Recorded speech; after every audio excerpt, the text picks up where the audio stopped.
Anselm Clavé va ser un personatge multifacètic.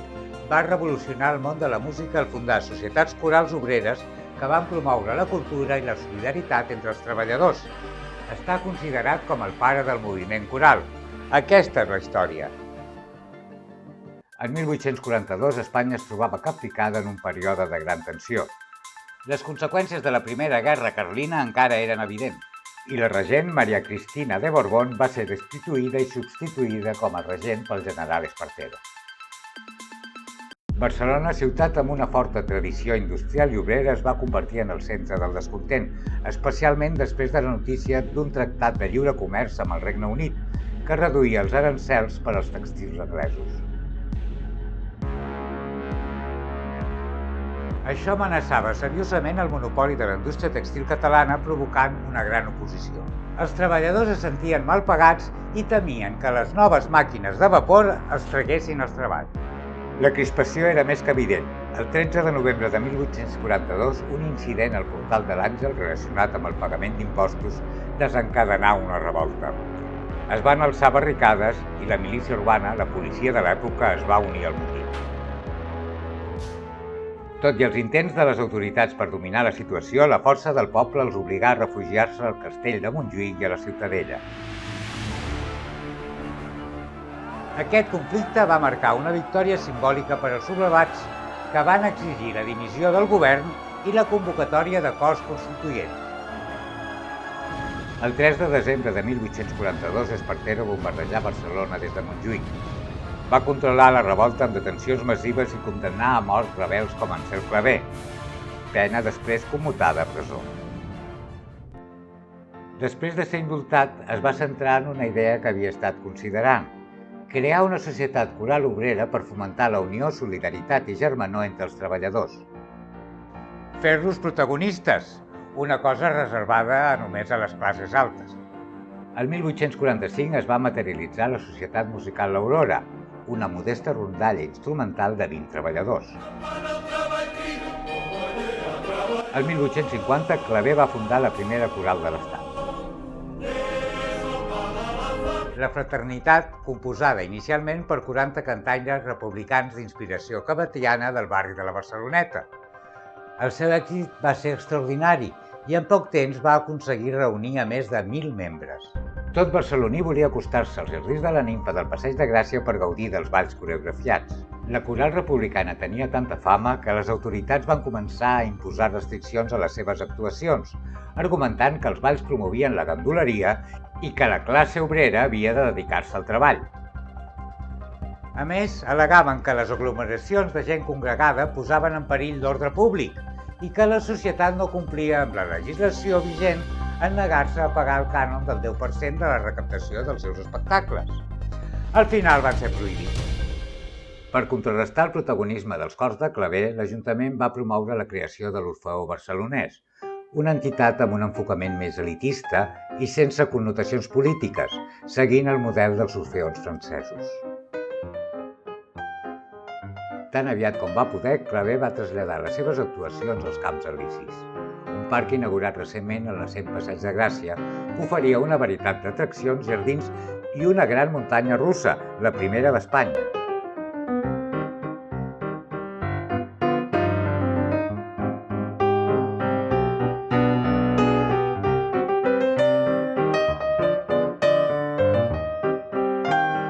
No obstant això, les restriccions van continuar i el 1856 Clavé va decidir canviar la seva estratègia. La Societat Coral La Fraternitat va passar a anomenar-se Societat Coral Euterpe i van limitar les seves manifestacions polítiques, actuant novament als jardins de la Nimfa, els actuals Jardinets de Gràcia. En 1857, Clavé va establir el seu propi auditori als Jardins d'Euterpe, on va celebrar els seus concerts durant 11 anys. El 1859 es va començar a publicar El Eco d'Euterpe, una revista que es venia a les taquilles dels concerts. Es va seguir publicant fins al 1911.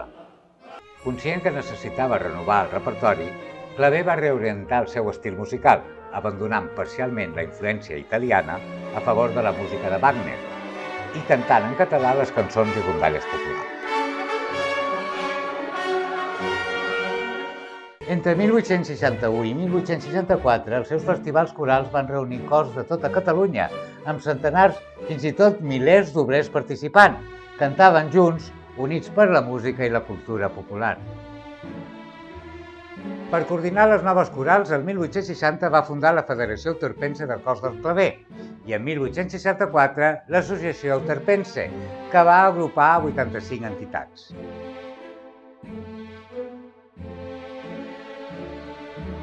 La consolidació del projecte coral va portar a una ràpida expansió.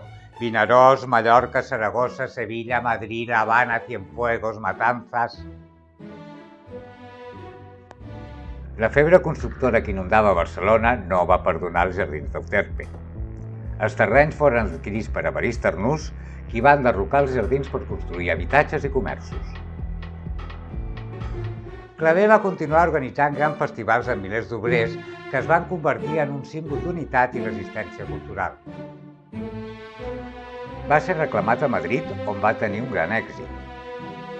El 1869, Claver va estrenar el Liceu La Revolució, dedicada al seu amic Abdó Terrades, mort a l'exili. Durant el regnat d'Amadeo, Claver va seguir recollint èxits. L'Ajuntament de Barcelona li encarregà l'organització de festivals corals en les festes de la Mercè del 1871 i 1872.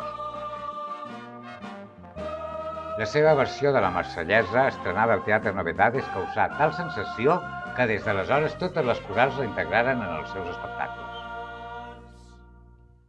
La mort de Josep Anselm Claver en 1874 va provocar lluites internes entre els cantaires. La merma del poder adquisitiu dels membres de les corals dificultava el pagament de les quotes. Aquesta situació econòmica sumava una certa fatiga del propi moviment. El repertori coral s'havia tornat repetitiu, sense grans innovacions ni propostes fresques. Dos fets claus van marcar un abans i un després en el moviment coral claverià. La divisió entre l'Associació dels Cors del Claver i l'Associació Euterpense i l'acomiadament d'Enric Morera de la Societat Coral Euterpe, que va fundar la Coral Catalunya Nova, origen de la Federació de Cors Catalans. La influència dels cors d'en Claver va arribar a Amèrica. A Cuba van servir com a model per als grups corals anomenats allà Coros de Clave y Guaguancó, que van incorporar instruments de percussió africans com els bongos i les claus i van contribuir al desenvolupament de nous ritmes com la rumba cubana. Es van popularitzar entre 1880 i 1910, sobretot a Matanzas, Santi Espíritus i l'Havana, on hi va haver 4 societats corals d'en Claver. El 1902 hi havia uns 60 coros de clave integrats tant per homes com per dones. Alguns dels més rellevants van ser l'Arpa de Oro, la Juventud, la Generación, Flor del Día i la Societat La Yaya.